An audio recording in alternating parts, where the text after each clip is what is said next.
suwarun. Jadi dan ingat, kalau sah tidak sah, kalau ragu-ragu tidak sah, taraddud tidak sah. Allah, Allah, Allah, itu taraddud, tidak sah niat yang semacam itu. Sekarang ada beberapa masalah hukum. Suwarun sahhat fiha taraddudu ma'a taraddudin, sahhat fiha niyatu ma'a taraddudin atau ta'liq. Beberapa gambaran masalah hukum sah kita niatkan secara taraddud dan juga secara ta'liq. Ishtabaha alaihi ma'un wa ma'u wardin la yashtahid. Ini air. Ini air. Yang secara pasti salah satu daripada dua air ini ada air bunga. Air tawar boleh kita gunakan untuk berwudu. Air bunga tak boleh kita gunakan untuk berwudu.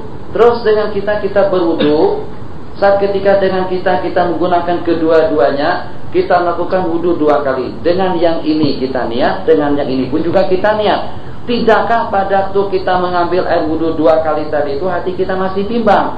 Bimbang kita dengan air yang pertama, bimbang juga kita dengan air yang kedua. Hukumnya sahih, tidak mengapa. Sebab kenapa? Sebab kebimbangan kita antara air wudu, air mutlak dengan air bunga. Lain dengan cerita baju tadi itu. Baju tadi itu satu yang dikena najis, satu yang bersih. Itu yang kita dituntut beristihad. Tapi kalau dengan air bunga kita tidak dituntut beristihad. Qala wa yuktafaru niyatu wa yuktafaru taraddudu, dan dimaafkan kebimbangannya di waktu berniat. Qala al-Asnawi, taklilnya saja. Alaihi salatun minal khamsi panasiyaha fasallal khamsatun matadzakkaraha. Qala Suyuti qala sahibu syarhil muhadzab lam ara fihi naqla wa yahtamil 'ala al-wajhaini wa yahtamil yang mu'tamad sebagaimana disebutkan di sini sarraha bitsani fil bahri lam ara fihi naqlan wa yahtamilu an yakuna 'ala al-wajhaini liman tayaqqana at-taharata wa shakka fil hadas wa yahtamil an yuqta bi an la tajib al-i'adatu bi anna awjabnaha 'alaihi fa fa'alaha bi niyatil wajib wa la nujibha thaniyan bi khilafi mas'alatil wudu fa inna tabarra'a bihi wa la yasqutu bihi al-fardhu qala wa hadha al-ihtimalu adhhar. Qala Jalaluddin As-Suyuti sarraha bitsani fil bahri oleh Imam Ruyani rahimahullah. Salah apa lagi? Kan kemarin disebutkan kalau kebetulan dengan seseorang ada satu kewajiban sembahyang faidah yang dia tidak pasti yang faidah itu yang mana satu. Sepengetahuan saya dan ente pernah bercerita bahwasanya kamu ada melaksanakan, ada meninggalkan salah satu daripada kewajiban sembahyang yang 5 waktu. Kata dia betul. Justru saya datang kemari mau tanyakan yang itu tuh yang mana. Nah Mustafa, ente kena tahu. Itu teman saya. Ya Ustaz, betul. Ente masih ingat tak? Saya sembahyang yang mana yang saya tinggalkan tempoh hari? Ustaz, saya sekarang udah sibuk dengan anak bini Ustaz. Mana tahu lagi urusan Ustaz. Tapi kan kasyaf, kamu wali. Iya wali, tapi kewalian saya sekarang ini sudah berubah Ustaz. Sebab kan anak bini. Dan anak bini itu buat hijab, duit hijab, proton hijab, bini hijab, keluarga hijab. Jadi dengan kita sudah terdinding dengan dunia. Kalau dulu memang Ustaz saya boleh tahu tentang keadaan Ustaz, sekarang sudah tak tahu lagi. Hati-hati, ini kawan-kawan kita sekarang ramai yang dengan dunia wilayah, Masya Allah, tabarakallah. Ini informasi ini sampai, saya akan komen. Wajib kita komen, tak boleh diam. Ulama akhlas kalau berdiam. Sebagian kawan kita dengan PCD porno sambil tasbih, subhanallah, subhanallah, wadzakirinallaha katsira wadzakirat. Nonton relek sekali dengan rokoknya sebelah kiri, dengan tasbihnya sebelah kanan, dengan yang porno sedang ditonton pada waktu itu. Kata dia berzikir, kata dia berzikir dalam suasana ghaflah itu adalah zikir yang paling afdal. Astagfirullahaladzim. Ayo, kita kena tahu dalilnya. Hati-hati kawan-kawan, hati-hati. Jangan sampai syariat kita diinjak oleh pemikiran-pemikiran yang kotor, yang itu hanya pemikiran orang Yahudi saja yang berbuat demikian. Macam mana benda itu lucah, dikatakan elok berzikir di waktu kita menonton yang lucu. Ini syariat yang mana lagi yang seperti ini? Akhwat kena tahu. Yang masalah terlibat atau tidak terlibat itu masalah lain, tapi kita kena tahu hukumnya dulu macam mana. Bolehkah kira-kira dengan seseorang berzikir saat ketika kita sedang menonton yang porno? Masya Allah, tabarakallah, Allah, Allah, Allah, Allah, Allah. Tamam, Allah, Allah, Allah. Oh, Masya Allah, Masya Allah, Masya Allah, Masya Allah. Macam mana? Yang berzikir dua sekarang. Ayo. Macam mana dikatakan zikir afdal, sedangkan yang berzikir bukan cuma satu saja. Yang satu tubuh juga ikut berzikir, ikut gerak kepala juga, Allah, Allah, Allah juga. Tambah teruk lagi kalau dia katakan geraknya itu pun juga gerak zikir. Indah, tu yakin gerak zakar. Hati, kita jangan digodain walaupun kita ada ilmu. Yang walaupun kita ilmu masih sikit, tapi kita tahu juga dihanyutkan dengan pemikiran yang sedemikian rupa. Agama bukan direka-reka, bukan sewenang-wenang mereka. Mau mengatakan zikir kalbi dengan zikir dalam suasana ghaflah lebih afdal. Zikir dalam suasana ghaflah lebih afdal. Tengok sikap ini catatan semuanya. Tengok sikap Abu Hurairah dengan Ibnu Umar pergi ke Pekan. Di mana dengan mereka pergi ke Pekan bukan untuk menjual, bukan untuk membeli, bukan untuk berbelanja, bukan untuk kepentingan ekonomi. Setelah ditanya, Tuan Haji, pergi ke pasar untuk buat apa? Jadi kata beliau, kami pergi ke pasar bukan untuk menjual, bukan untuk membeli. Ini datang secara tiba-tiba. Tadi saya cari dalil-dalilnya apa kira-kira untuk mendebat masalah ini, supaya secara relevan dan juga sesuai dengan permasalahan. Ini datang secara tiba-tiba. Ibnu Umar pergi ke Pekan. Sayyidina Abu Hurairah pergi ke pasar tanpa ada keperluan yang diperlukan di pasar. Setelah ditanya untuk apa Anda pergi ke situ, kata beliau, tujuan kami tidak lebih daripada untuk memberi salam kepada mereka-mereka yang sedang lengah dan lalai. Tujuan ke sana memberi salam kepada mereka-mereka yang lengah dan lalai. Itu maksudnya zikir dalam suasana lalai itu yang afdal. Berzikir bersama orang-orang yang lengah dengan Allah. Situ menyanyi, yang ini menghayal, yang itu dengan musik, yang ini dengan hiburan, yang sana dengan pantomim, yang pada waktu kita dengan kebisingan suasana di Pekan, kebisingan suasana di pasar, pada waktu itu dengan kita La ilaha illallah. Itu maknanya zikir dalam suasana ghaflah yang afdal. Sementara kalau dengan kitanya yang ghafil, dari mana datanya itu afdal? Dengar hadis Rasulullah yang berbunyi, Rubba qari'in lil Qur'ani wal Qur'anu yal'anu. Mungkin saja dengan seseorang yang membaca Al-Quran, justru Al-Quran yang melaknatnya. Ala laknatullahi ala zalimin. Suatu dia melaknat kelompok yang zalim, tapi dia juga tergolong daripada golongan yang zalim. Terlaknat dia dengan bacaan dia sendiri. Tidakkah seperti dia tadi itu akan terkutuk, akan menjadi berdosa saat ketika dengan dia mengingat Allah pada waktu dalam keadaan dia dengan keadaan yang sebaliknya. Bagaimana sampai orang yang membaca Al-Quran itu terlaknat? Seledek punya seledek. Terlaknatnya dia di waktu membaca Al-Quran sebab dia tidak menghormati Al-Quran yang dibacanya. Dia membaca Al-Quran, tapi dalam waktu yang sama dia tidak mengamalkan tuntutan daripada Al-Quran itu sendiri. Sama dengan yang berzikir bersama irama musik. Dengan musik dia dengan Allah, Allah, Allah. Atau dengan yang porno tadi itu dia dengan iringan zikir.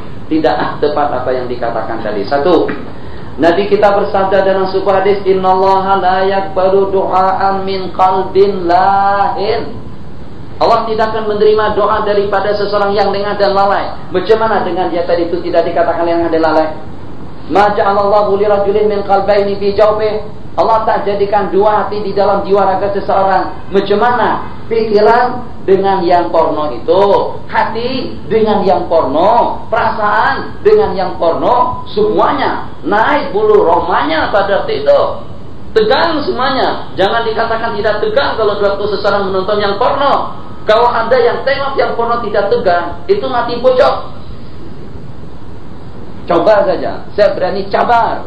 Kalau dengan seseorang menyentuh kulit kepada kulit wanita secara haram, ataupun juga dengan dia menonton yang porno, dia katakan tidak ada nafsu, tidak ada syahwat, itu bukan laki-laki.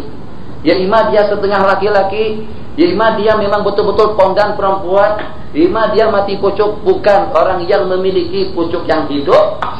Apa saja istilahnya, tidak betul, tidak betul. Ulama tak ulama, saya ingin membuktikan. Saya kata semacam itu waktu di Indonesia, jangan katakan Tuk Guru kalau tengok yang porno boleh saja, sebab Tuk Guru sudah sampai kepada satu makam. Jadi kalau dengan Tuk Guru katanya tak ada syahwat, tengok yang macam itu biasa-biasa saja. Tapi seperti kita yang kelas kambing ini tasawufnya, yang semacam kita inilah. Adik saya di sana kelas kambing lah, kita masih rendah lagi.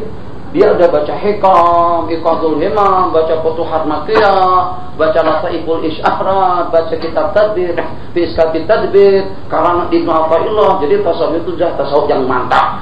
Jadi kalau semacam kita ini kita masih sembahyang, puasa, zikir. Tapi kalau seperti dia tuh tapi mata dengan yang porno, katanya tak ada nafsu, tak ada syahwat. Tapi kenapa kamu punya anak lebih banyak daripada yang lain? Istri 4. Ayo, mau macam mana ulama dikatakan tak ada nafsu? Bagaimana ulama dikatakan tidak ada syahwat dengan yang porno, sedangkan istri dia saja kadang-kadang lebih banyak daripada yang lain? Atau maknanya ada nafsu. Kalau seseorang kawin sampai 4, tak ada nafsu. Tak ada nafsu. Ayo, astagfirullahaladzim. Itu dia membodohi diri pribadi dia sendiri dan memberikan jaringan syaitani menyerap ke dalam kehidupannya dan menyesatkan orang lain. Itu yang Nabi maksudkan. Iyyakum wal a'immatal mudhillin, innama akhafu ala ummati al a'immatal mudhillin. Yang paling kukhawatirkan dengan umatku adalah ulama-ulama yang menyesatkan. Ini tergolong daripada ustaz-ustaz yang menyesatkan yang berkata semacam itu. Bagaimana dengan yang pernah dikatakan zikir lillah atau dengan zikir ma'al ghaflah? Agama bukan menurut sewenang seseorang. Agama menurut qala Allah, qala Rasulullah sallallahu alaihi wasallam. Tapi dengan istihadat yang seperti itu, hadis ditafsirkan sewenang dia, dan juga dengan keadaan yang haram mau dibetulkan dengan cara seperti itu. Yang pertama sudah salah, yang kedua menyesatkan orang lain. Keterlaluanlah kalau dengan sikap yang sedemikian rupa. Tidak tepat kalau dikatakan tidak ada nafsu. Dan juga ketika dengan pencemaran yang semacam itu, buka kitab Ihya Ulumuddin. Anda sufi, betul. Bagaimana pengamatan Anda dengan Imam Ghazali, Hujjatul Islam, salah seorang ulama sufi hebat, salah seorang daripada auliya salihin. Oke. Tengok perkataan Imam Al-Ghazali di dalam kitab Ihya Ulumuddin, apabila dengan seseorang minum arak dengan mengucapkan Bismillahirrahmanirrahim. Coba tengok perkataan Imam Ghazali, apabila dengan seseorang melakukan perbuatan zina dengan membaca Allahumma jannibna syaitan wa jannibi syaitana bima razaqtana, Imam Ghazali yang mengatakan manusia itu akan menjadi murtad. Kenapa? Menghinakan dengan zikrullah di waktu melakukan perbuatan haram. Ini yang berzikir dengan yang porno, menghinakan zikir dengan yang porno. Rasanya tidak meleset kalau saya ijtihadkan, kalau saya kiaskan pada perkataan Imam Ghazali tadi. Tengok, ini kias. Jadi berdani tak ada, dia datang sendiri karena ada permasalahannya. Imam Ghazali mengatakan, tengok kita pergi, saat ketika dengan seseorang dua waktu dia akan mencuri, dia ucapkan Bismillahirrahmanirrahim. Allahumma barik lana fi ma razaqtana wa qina adzabannar. Mencuri dengan basmalah haram, sebab penghinaan kepada basmalah sewaktu dia melakukan perbuatan yang terkotok. Apa bedanya dengan yang tadi?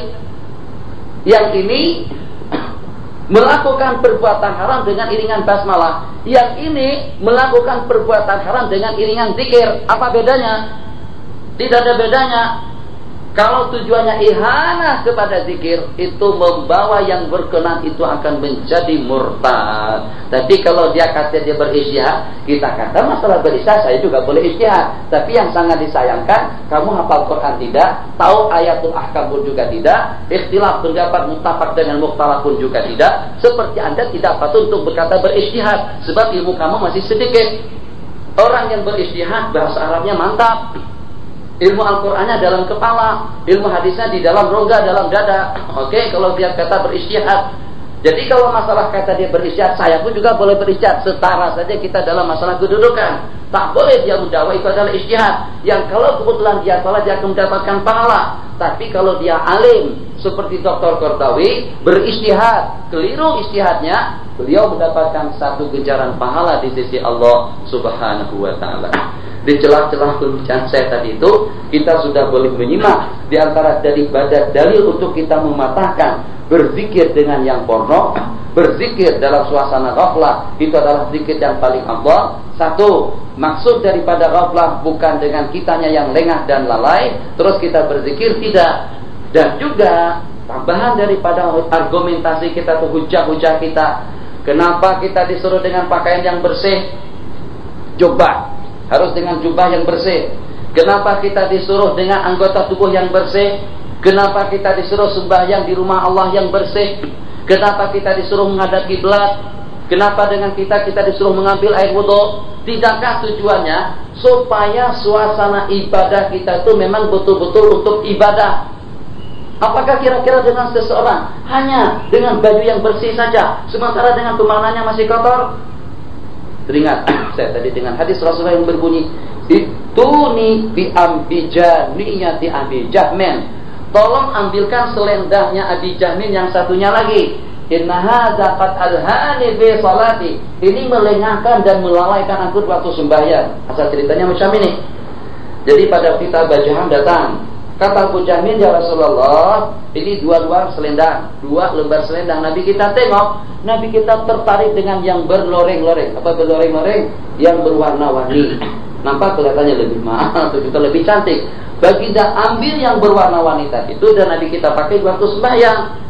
Selepas sedang sembahyang, Nabi kita mengatakan, qad alhani, betul-betul mengganggu saya warna-warninya itu. Tolong ambilkan selendang Aba Jahmin yang satunya lagi, sebab yang ini mengganggu saya. Kalau Rasulullah merasa terganggu baru dengan warna-warni yang semacam itu, macam mana dengan makhluk Allah itu tidak terganggu saat ketika dengan yang porno? Maksumkah dia?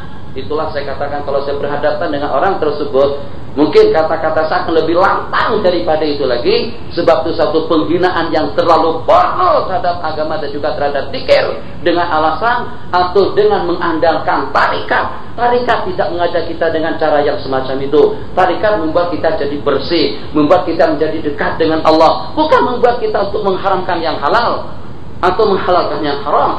Bagaimana tarikat bisa menggunakan semacam itu dengan alasan tarikat, dengan alasan hati? Yang penting hati, Ustaz.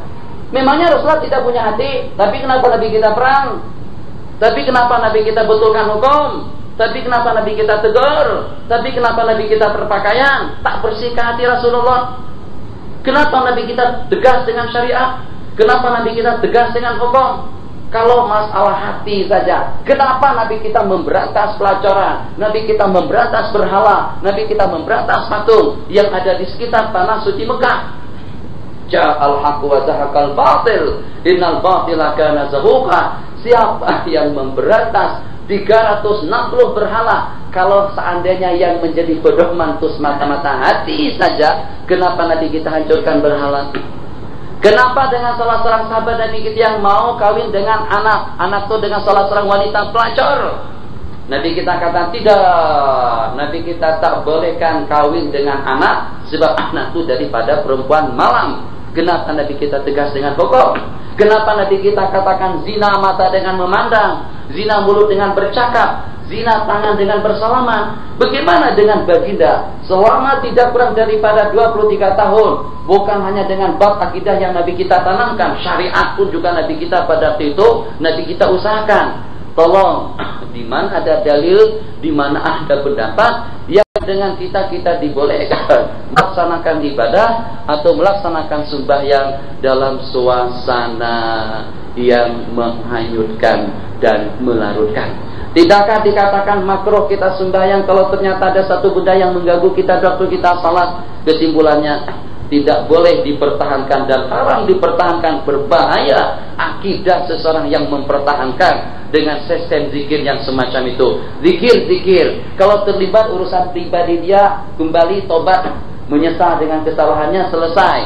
Sementara berhujjah lagi untuk mengajak orang berbuat sedemikian rupa, untuk membenarkan dengan sikapnya yang tidak betul, itu termasuk daripada golongan al-a'immatul mudillin, kelompok umat yang menyesatkan. Qala rahimahullahu ta'ala, pembicaraan kita sekarang boleh kita niat dengan kebimbangan hati. Kita yakin ada satu sembahyang yang kita laksanakan, ada satu sembahyang yang kita tinggalkan. Saya tanya kepada Mustafa pun juga tidak tahu. Saya tanyakan kepada diri saya sendiri, saya pun juga tidak tahu. Kata Mustafa, kalau Ustaz yang berkenaan tak tahu, macam mana tanya saya? Ya, pula mungkin dengan ente lebih tahu daripada saya. Oke, kalau macam tu, secara hukum saya dituntut untuk melaksanakan sembahyang 5 waktu: subuh, zuhur, asar, maghrib, isya. Kenapa? Sebab karena saya tidak tahu yang mana satu dengan sembahyang fardu yang saya tinggalkan. Nah, bagaimana hukumnya? Shalla alaihi salatun minal khamsi fanasiyaha fa shallal khamsa. Kemudian kita laksanakan sembahyang yang 5. Setelah kita sembahyang, baru kita teringat yang 5 yang kita tinggalkan tadi itu adalah sembahyang subuh. Itu memadai saja. Kalau seandainya dengan kita tak pasti yang mana satu, terus kita kerjakan yang kelimanya, kita kerjakan kelima-limanya, sudah memadai. Tapi macam mana kalau kita sedar, ingat yang ketinggalan tempo hari adalah maghrib, itu pun juga dengan kebimbangan kita tadi itu dimaafkan. Qala, mungkin berlaku Salamun faridan summa a'ada ma'a jama'atin wa nawal fardiyata kama huwal masyhur summa bana fasadul ula fa inna sa'inata tujzihi wa la yalzamul i'adah. Ini agak rumit kalau kita tidak memahami permasalahannya. Seseorang sembahyang Allahu Akbar munfaridan sendirian. Sengaja aku salat maghrib sendirian, lihat Allahu Akbar, selesai. Setelah selesai melaksanakan sembahyang maghrib sendirian, terus pada itu ada sembahyang jamaah maghrib didirikan. Ada jamaah maghrib, ada orang melaksanakan sembahyang jamaah maghrib. Yang akhirnya dengan kita, karena kita merasa tadi kita sembahyang sendirian, akhirnya dengan sembahyang kita ulang kembali. Boleh. Sembahyang fardu boleh kita kerjakan 2 kali. Pertama kali saya kerjakan sendirian, yang kedua kali saya kerjakan di Masjid As-Salam. Di waktu jamaah masih belum selesai, saya menduga sembahyang sudah selesai. Saya tengok orang sudah sedang wirid, Allahu Akbar maghrib sendirian. Selepas saya sembahyang maghrib, tahu-taunya qamat untuk maghrib. Mereka melaksanakan sembahyang maghrib berjamaah. Ikut kembali saya dengan mereka untuk melaksanakan sembahyang fardu maghrib. Status hukum, apabila dengan sembahyang fardu kita laksanakan 2 kali, sembahyang yang menggugurkan kewajiban kita itu adalah justru sembahyang yang pertama. Sementara dengan sembahyang yang kedua itu hukumnya sembahyang sunnah, tapi niatnya niat fardu. Ini hukum dulu sebelum kita dengan masalah. Allahu Akbar sendirian, dikira kawan-kawan di sini selesai sembahyang, sampai ke rumah Terangganu kawan-kawan terlambat sembahyang. Kita pun juga tak mau membuat orang jadi curiga. Akhirnya kita sembahyang kembali bersama mereka. Niat sembahyang kita pada itu sengaja aku melaksanakan sembahyang fardu asar 4 rakaat lillahi ta'ala Allahu Akbar. Niat sembahyang fardu, tapi untuk pahalanya dapat pahala sunnah. Kenapa? Sebab yang fardu sudah gugur, kita laksanakan tadi di rumah. Jelas sampai di sini? Insyaallah boleh paham. Setelahnya itu, setelah kita salam wirid, terbukti dengan kita di waktu kita sembahyang di rumah tadi itu sembahyang kita yang di rumah tidak sah. Bagaimana kita boleh memastikan sembahyang kita tidak sah? Yang pada waktu tadi, di saat kita sedang sujud, di rakaat yang terakhir, di waktu kita sembahyang yang kedua di rumah Terangganu, selepas kita salam kita tengok tisu. Dan pada waktu itu kita pun tak tahu, selidik punya selidik, kata teman kita, tisu tadi itu persis jatuh daripada dahi kamu di saat kamu sebelum sujud. Ini untuk membuat gambaran masalah supaya jadi betul. Di waktu kamu sujud yang pertama, tisu itu tergugur daripada dahi kamu, bukan tisu tadi masih melekat waktu kita sembahyang yang kedua. Kalau mati melekat di waktu sembahyang kedua pun juga tidak sah. Di waktu kamu sujud, sebelum Anda sujud, tisu itu terbuat daripada dahi Anda. Dengan demikian pasti kita sembahyang yang pertama tadi itu terlapik dahi kita dengan tisu. Artinya yakin sembahyang yang tadi itu tidak sah. Nah, dengan tidak sahnya sembahyang yang pertama, yang kedua sekarang ini. Kedua ini kan niat kita tadi untuk sunat dah. Niat kita untuk sunat. Boleh tak yang kedua yang dalam keadaan semacam ini? Boleh tak yang kedua mewakili sembahyang fardu yang tidak sah yang kita laksanakan tadi? Di sini yang walaupun status yang kedua tadi itu sunat, niat kita niat fardu, tapi hati kita bimbang itu adalah sembahyang sunat yang kedua, yang walaupun begitu sah yang kedua ini untuk mengambil alih sembahyang fardu yang pertama. Qala, itu makna perkataan yang kita sebutkan di sini. Salamun faridan summa a'ada ma'al jama'ati wa nawal fardiyata kama huwal masyhur summa bana bi makna zahara. Kemudian nampak sembahyang yang pertama itu adalah fasih, maka dengan sembahyang yang kedua itu memadai dan tidak wajib mengulang kembali. Alaihi shaumun wajibun, dia punya puasa wajib tapi tidak tahu apakah itu daripada Ramadan atau daripada nazar kafarat. Terus dia niat puasa macam ni, sengaja ku puasa besok hari untuk melaksanakan puasa wajib, maka itu memadai. Kama nasya salatan minal khamsi, yang penting diniatkan wajib pada waktu dia puasa qadha.